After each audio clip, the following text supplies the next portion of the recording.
Assalamualaikum dear students, how have you been? Hope you are doing well and doing preparation of your examination. My dear students, for your support, we have started virtual classes session 2021.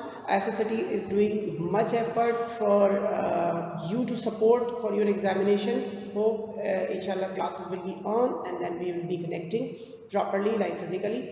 Now you can benefit these virtual classes, and here I have brought revision, my dear students, for you people. And for the topic for revision, the topic what I have selected is the man of life upright. The man of life upright. English versus poem की book है हमारी, selection from English versus. उसमें से ये हमारी second poetry, first poetry the seven ages of man I have already given. So ये second poetry है the man of life upright, ईमानदार शख्स, यानी कि ईमानदार शख्स की ज़िंदगी कैसी होती है। ठीक है, तो देख लेते हैं हम इसको किस तरह करते हैं। आपको ऑलरेडी क्लास में पढ़ाई हुई है, जिन बच्चों ने उस टाइम एब्सेंट रहे होंगे तो ये उनके लिए एक बहुत ज़बरदस्त अपॉर्चुनिटी है that they can get the benefit of this study right here in the virtual class. Okay, let's start. सबसे पहले मैं अपने पोइट का आपको यहाँ पे इंट्रोडक्शन दूंगी। पोइट है हमारे Thomas Campion. Thomas Campion basically एक रिलीजियस किस्म के इंसान है। बड़ी प्यारी सी पिक्चर है यहाँ पे। ये इंस्ट्रूमेंट यहाँ पर क्या कहलाता है, I am just not amenable to recall, शायद रुबाब कहलाता है। ये बड़ा प्यारा इंस्ट्रूमेंट है और ये रिलीजियस पोइट्री के लिए ही ये इंस्ट्रूमेंट बजाया जाता है। जैसे कि हमारे यहाँ शाह लतीफ़ की आपने देखी होगी पोइट्री, पढ़ी होंगी या सुनी होंगी उनकी, वो भी ये वाला इंस्ट्रूमेंट रुबाब बजाते थे और उनकी पोइट्री भी रिलीजियस पोइट्री होती थी। खुदा से उनको बहुत लगाव था, अल्लाह ताला की मार्फत अल्लाह के फजलो करम से उनको हासिल थी और यही वाला इंस्ट्रूमेंट वो भी बजाते थे। ये बड़ी प्यारी तस्वीर है हमारे पोइट की। सो देख लेते हैं, थोड़ा सा इनके बारे में जानते हैं, समझते हैं, इनके पॉइंट ऑफ व्यू भी समझ में आता है थोड़ा सा स्टडी करने से। और ये भी है कि आपके एग्जामिनेशन में इनकी पोइट की date of birth, date of death and sometimes कुछ ना कुछ उनका कोई एक कहना चाहिए कि कोई फेमस इवेंट होता है या कोई फेमस बात होती है, कोई अच्छी बात या कोई बुरी बात जो उनके किरदार से या उनके कहना चाहिए कि उनकी शख्सियत से या उनके करियर से जुड़ी हुई होती है, तो वो एमसीक्यूज में या क्वेश्चन आंसर्स में काम आ जाती है। ठीक है ना, वो आपके लिए बहुत ही फ्रूटफुल मालूमात साबित होती है। तो देख लेते हैं यहाँ पे एन इंग्लिश पोइट, एक अंग्रेज पोइट है ये। ठीक है ना, best known during his time as an author of Latin poetry. अपने टाइम में, अपनी ज़िंदगी, अपने वक्त में जब ये करियर में थे, जब ये राइटिंग कर रहे थे, तो ज़्यादातर लैटिन पोइट्री में ये मशहूर थे। ठीक है ना, द थॉमस कैंपियन 1567 इनकी डेट ऑफ बर्थ है, 1620 इनकी डेट ऑफ डेथ है। ये ख़ास तौर पे ये ज़रूर याद रखिएगा, कोई भी पोइट्री पढ़े, पोइट का नाम, उनकी date of birth, date of death आपको ऐसे अजबर हो जानी चाहिए कि जैसे कि बस पोइट्री का नाम आते ही आपको ये आ जाए या पोइट का नाम आते ही पोइट्री का नाम आ जाए। So you should remember and you should memorize in that manner. So Thomas Campion is chiefly remembered for his songs for voice and lute and a number of most celebrating occasions at court.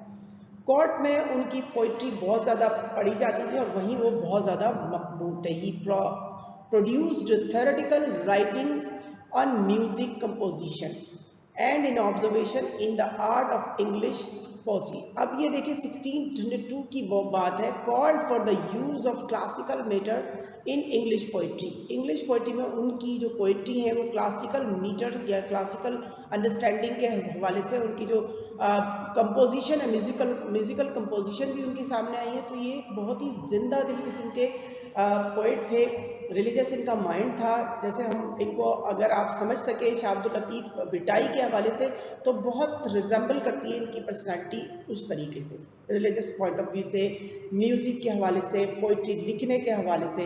ठीक है ना, तो आप इनको उस तरीके से understand कर सकते हैं। ठीक है, नेक्स्ट देख लेते हैं। Campion's first published works are believed to be unsigned lyrics included by Thomas Newman in an edition of Sir Philip Sidney Astrophil and Stella in 1591। 1519 में इनकी जो पोइट्रीज जो इनकी पब्लिश हुई हैं, जो इनका काम पब्लिश हुआ वो थॉमस न्यूमैन के साथ साथ हुआ।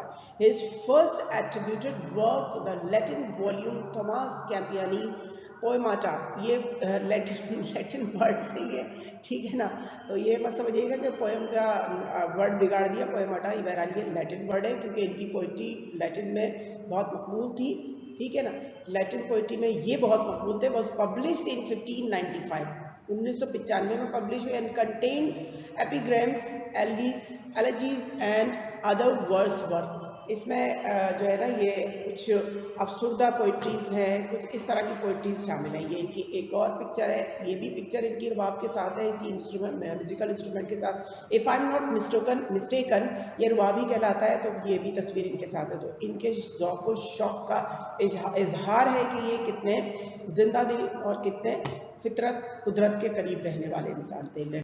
कि हमने और क्या इनके लिए लिखा है, अब हम करते हैं कुछ समराइज कर लेते हैं अपनी इस पोइट्री को। The man of life upright that is written by Thomas Campion, ये हमारे पोइट है, इन्होंने इस पोइट्री को लिखा है और इनका हक बनता है कि जहाँ जहाँ पोइट्री का जिक्र किया जाए वहाँ वहाँ इनको याद किया जाए। तो ये पिक्चर मैंने इसलिए लगाई है ताकि आपको याद रहे कि ये हमारे पोइट है और बहुत ही नाइस इनकी पोइट्री। तो थोड़ा समराइज करती हूँ माय डियर स्टूडेंट मैं अपनी पोइट्री को। The pure and innocent heart of an upright man is free from evil ideas and intentions. वो कहते हैं कि प्योर यानी कि खालिस और मासूम दिल, एक ईमानदार शख्स का दिल मासूम होता है और खालिस होता है, ठीक है ना। ये बात कहने के बाद उसकी और अच्छाई को बयान किया गया इस तरह से कि बुराई के ख्यालात और बुरी नीयतों से पाक होता है।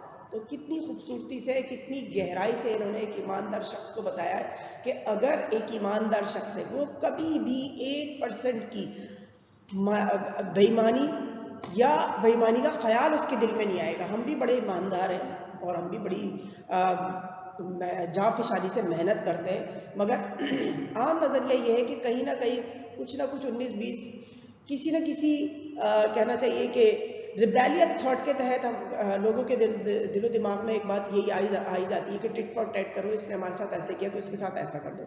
लेकिन बहरहाल एक चीज़ ये होती है कि हर एक का अमल उसके साथ, उसने वो किया वो उसके अमाल में लिखा जाएगा। अगर हम उसके जवाब में कुछ बुरा करेंगे तो वो हमारे अमाल में लिखा जाएगा। तो इसलिए भी अपने आप को पाक साफ रखना चाहिए कि आप अपने अमाल के जवाब दें अल्लाह के सामने। तो बस यही सोच है हमारे ईमानदार शख्स की कि वो अपने किरदार को, अपनी सोच को पाक साफ रखता है।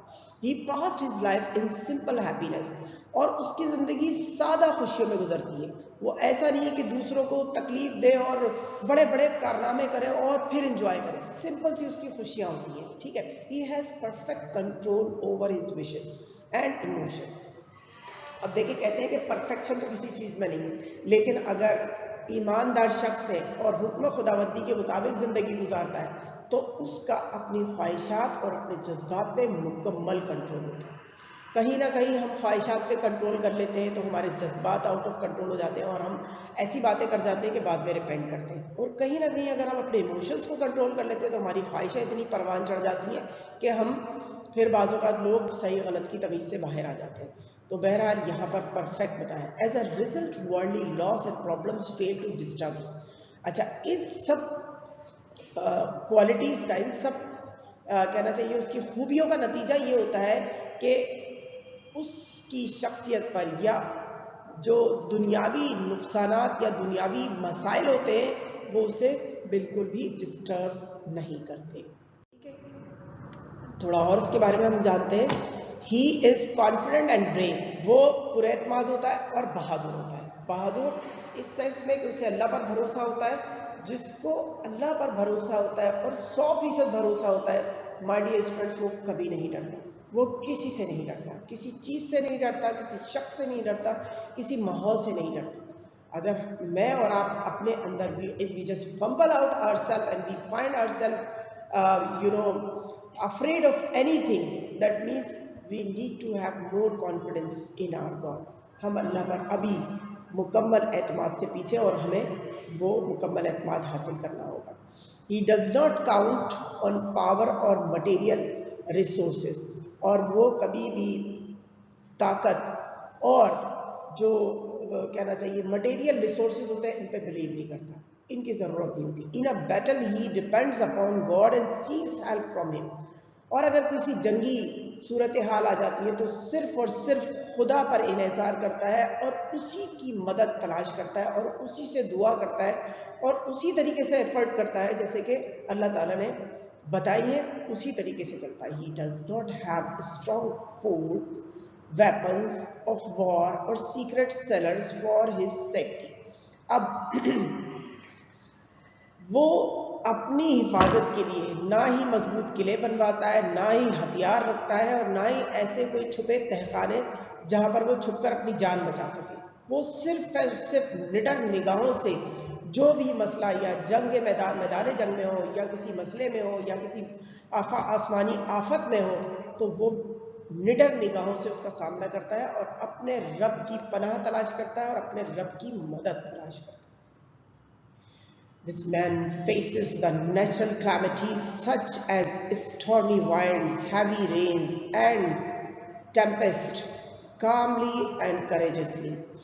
ऐसा शख्स, ये हमारा जो ईमानदार शख्स है जिसको हम डिस्क्राइब करते हैं, ये आसमानी आफत जैसे कि एक्सक्यूज मी डियर स्टूडेंट्स, आसमानी आफत जैसे कि तूफ़ानी हवाएं और शदीद बारिशों का सामना बड़ी खामोशी और बड़ी हिम्मत के साथ करता है, क्योंकि उसको बिलीव होता है कि अल्लाह की तरफ से है और अल्लाह ने अगर बचाना होगा तो हर हाल में बचा लेगा, और अगर इस सेंस में मौत हो जानी है या मिट जाना है या जो भी हालात अल्लाह की तरफ से हुक्म जारी हुआ है तो वो होकर रहेगा, कुछ भी करके उसको तब्दील नहीं किया जा सकता।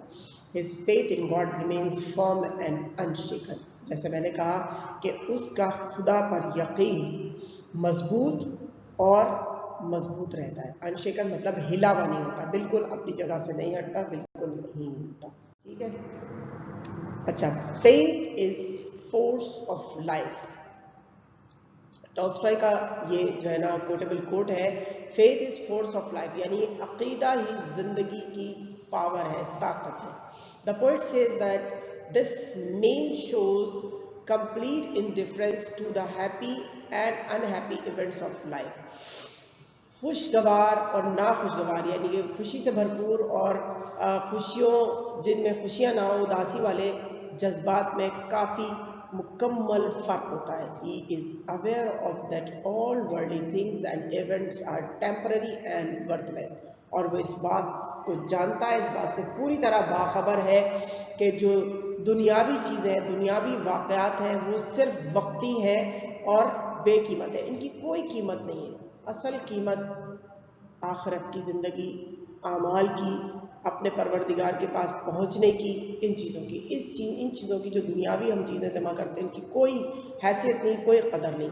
He seeks knowledge from the heavenly books and study of the objects of nature adds to his wisdom and refines his intellect. कितनी प्यारी बात कही है कि वो इल्म की तलाश सिर्फ आसमानी किताब से करता है, हेवनली बुक, आसमानी किताब से करता है। ठीक है, ज़ाहिर है हम मुस्लिम हैं, हम कुरान पाक की तरफ देखते हैं तो कुरान पाक एक मुकम्मल ज़ाब्ता हयात है।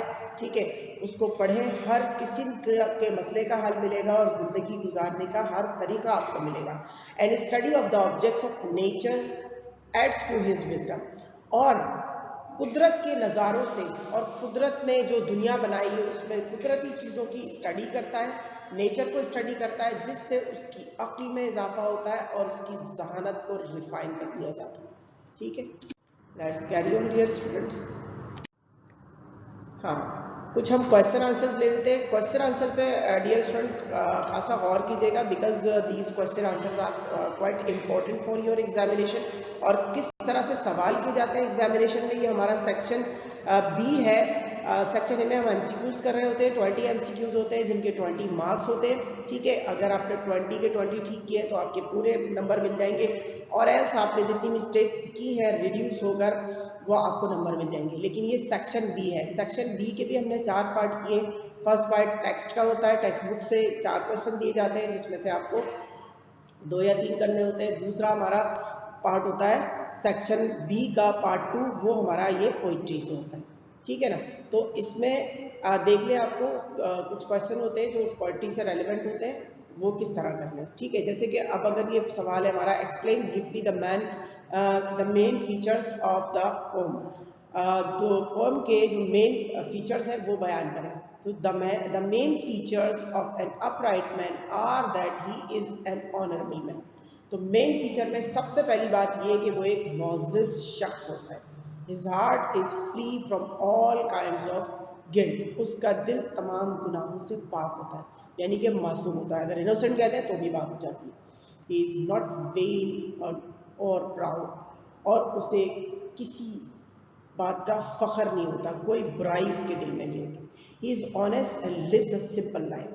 वो ईमानदार होता है और सादा ज़िंदगी बसर करता है। He does not desire wealth or property, और उसको दौलत की और जायदाद की कोई ख्वाहिश नहीं होती। ये आम ख्वाहिश है, हम भी बच बच के बहुत बचते हैं कि इस तरह की दौलत और जायदाद की ख्वाहिश ना करें कि अल्लाह के आगे जवाबदेह होना पड़ेगा, हिसाब देना पड़ेगा। लेकिन फिर भी कहीं ना कहीं ज़रूरतों के पैराए में आकर हम भी कुछ ख्वाहिश कर ही जाते हैं। तो बहरहाल ये शख्स है, ये बिल्कुल ख्वाहिश नहीं रखता, ये बिल्कुल परफेक्ट अल्लाह का वो बंदा है जो अल्लाह ताला ने जिस तरह होने का हुक्म दिया है। ठीक है, his wealth is his good deeds, और उसकी जो दौलत है वो उसके नेक अमाल है। His desires to go on a pilgrimage, और उसकी ख्वाहिश है कि वो ज़ियारत के लिए जाए। आप समझते हैं ज़ियारत अल्लाह ताला के अहकाम की पैरवी। ठीक है, क्वेश्चन ले लेते हैं dear students. What is Campion's idea of an upright life, और briefly describe the characteristics and qualities of the man of life upright. हाँ, यहाँ पर कुछ कैरेक्टरिस्टिक्स बताए जाएंगे कि इस शख्स की क्या क्वालिटीज़ है, क्या खूबियाँ। ये इनकी सेकंड पोइट्री है, वो सॉरी सेकंड पिक्चर है। ये देखें आप, ये खुद भी बड़े नेक नज़र आ रहे हैं अपने ख़यालात की वजह से, जैसे इन्होंने इजहार किया है पोइट्री में। तो ऐसा लगता है कि that he is also a pure and innocent and honest person.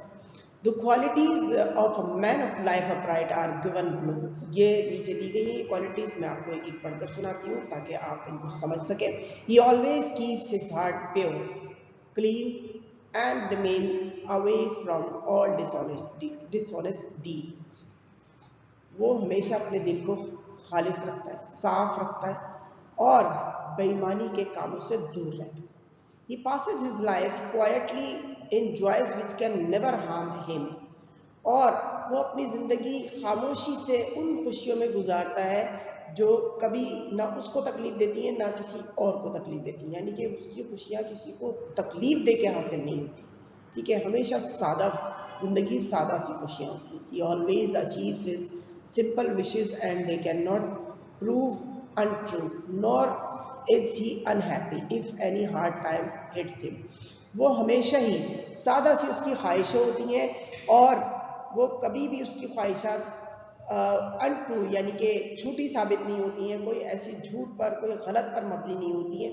ठीक है ना ही वो नाखुश होता है अगर ज़िंदगी में कोई सख्त वक्त आ जाए या उसको कोई तकलीफ़ पहुँचे। वो हमेशा अल्लाह पर बिलीव करता है और हमेशा अपने रब से दुआ करता है अगर किसी मुश्किल में होता है, किसी तकलीफ़ में होता है। सो लाइकवाइज, ठीक है ना। So dear students, next slide ले लेते हैं।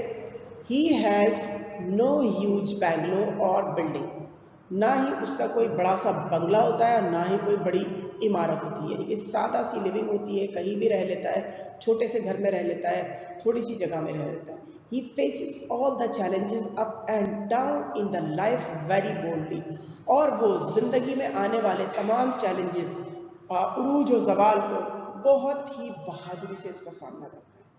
He keeps good thought in his mind, अपने जहन में हमेशा अच्छे ख्यालात रखता है। Believes in the reward for his pious deeds in the world as well as life hereafter, और उसको यकीन होता है कि उसके अच्छे कामों का सिला उसको यहाँ इस दुनिया में भी मिलेगा और इस दुनिया के बाद आखिरत में भी मिलेगा। And considers this world as a temporary, और इस दुनिया को एक आर्जी जगह समझता है। When dies quietly shifts to the next world, और जब मर जाता है पुरसकून सा दूसरी दुनिया में चला जाता है। ठीक है ना, कोई उसको बेचैनी, कोई बेकरारी नहीं होती कि हाय उसके अमाल ऐसे थे, उसने किसी का दिल दुखाया, उसने किसी के साथ धोखा किया, उसने किसी के साथ बुराई की, कोई बुरे अमाल उसके अमाल में लिखे गए तो उसको परेशानी होगी, तकलीफ होगा, वो अनक्वाइट होगा, वो रेस्टलेस होगा। लेकिन चूँकि उसका अमाल नामा ईमानदारी की बातों से, ईमानदारी के कामों से, ईमानदारी की सोचों से भरा हुआ होता है, उसने कभी किसी को तकलीफ नहीं पहुंचाई होती, ना किसी को दुख देकर खुशी हासिल की होती है। सादा ज़िंदगी होती है, ज़्यादा उसका हिसाब किताब भी नहीं बनना होता है कि उसने क्या खर्च किया, क्या कमाया, क्या खाया। बहुत जल्द ही उसका हिसाब किताब का जो मरहला होगा वो कंप्लीट हो जाएगा। वो एक पुरसुकून ज़िंदगी गुजारता है और पुरसुकून ही मौत की वादियों में चला जाता है। Next dear student, what are the ideas of Thomas Campion's upright man about wealth and this world? Thomas Campion के ईमानदार शख्स का जो कैरेक्टर ये लेके चल रहे हैं, इनका उस कैरेक्टर का क्या ख्याल है इस दुनियावी दौलत के बारे में। थॉमस, आंसर देख लेते हैं dear students. Thomas Campion is of the view that an upright man always keeps good and noble ideas. इनका ख्याल है कि इनका जो अपराइट मैन है, ईमानदार आदमी, हमेशा मुअज़्ज़िज़ ख्यालात और अच्छे ख्यालात रखता है एज हिज फ्रेंड्स, और यही अच्छे ख्यालात, यही मुअज़्ज़िज़ आइडियाज़ इसके दोस्त होते हैं। He believes that his wealth is the period of life that he has passed in price deeds, और उसको उसका यकीन होता है कि उसने जो ज़िंदगी गुजारी है परहेजगारी की, नेकी के कामों की, यही उसकी दौलत है। He will certainly be rewarded in the life hereafter, और उसे यकीनन आखिरत की ज़िंदगी में इसका सिला मिलेगा। He considers this life as a temporary stay and quietly shifts to the next world, और वो समझता है इस दुनिया को एक टेम्पररी स्टे, ठीक है ना, एक आर्जी रहने की जगह, और खामोशी से दूसरी दुनिया में, यानी कि मौत के बाद की दुनिया में शिफ्ट हो जाता है। when soul goes out of his body, और जब उसके जिस्म से रूह निकाल ली जाती है तो वो अगली दुनिया में शिफ्ट हो जाता है। नेक्स्ट क्वेश्चन देख लेते हैं dear student. Write the reference of the poem that man of life upright. इसका रेफरेंस लिखना है। Thomas Campion is the view of that an upright man always keeps good and noble ideas as friends. तो ये बिल्कुल उसी तरह से मिल रहा है जिससे हमने लास्ट क्वेश्चन किया था, ये वही आंसर है। तो यही आंसर इस सवाल के जवाब में भी जा सकता है, उस सवाल के जवाब में भी जा सकता है। He believes that his wealth is the period of his life that he has passed in pious deeds. He will certainly be rewarded in the life hereafter. He considers this world as a temporary stay and quietly shifts to the next world and soul goes out of his body. ठीक है, तो ये go with that. Write the reference of the poem The Man of Life Upright. Again हम इस चीज़ को देख लेते हैं कि हमने थोड़ा एक और एंगल से इस आंसर को लिखा है। आपको मुनासिब लगे, जो अच्छा लगे, जो आसान लगे, वो आप उसको कर लीजिएगा, या जिसमें आपका इंटरेस्ट बने। The pure and innocent heart of an upright man who is free from evil ideas and intentions. सादा और मासूम दिल इंसान का, ये पहले सवाल का जवाब भी है और यहाँ पर भी लिखा जा सकता है, बुराई के तमाम कामों और ख्यालात और नियत से पाक होता है। He has a perfect control over his wishes and emotions. अपने ख्वाहिशात और जज्बात पर मुकम्मल कंट्रोल होता है, काबू होता है। As a result worldly loss and problems fails to disturb him, और इसका नतीजा ये होता है कि दुनियावी नुकसानात और मसाइल उसे डिस्टर्ब नहीं करते। ही does not count on power and material resources. He does not have strong forts, weapons of war and cellar of his safety. This man faces the natural calamities calmly and courageously. आसमानी आफत, कुदरती आफत को बड़े सुकून और हिम्मत से सामना करता है। His faith in God remains firm and unshaken, और अल्लाह पर उसका यकीन मजबूत होता चला जाता है। Faith is the force of life. Faith is the force of life. अकीदा ही जिंदगी की ताकत है। Dear students, so I hope I have described well the summary and the idea of the poem and of an upright man, or I have taught some of the questions. They can help you to be prepared for your examination, और hope क्या इस revision से आपको support मिलेगी। Goodbye. Thank you.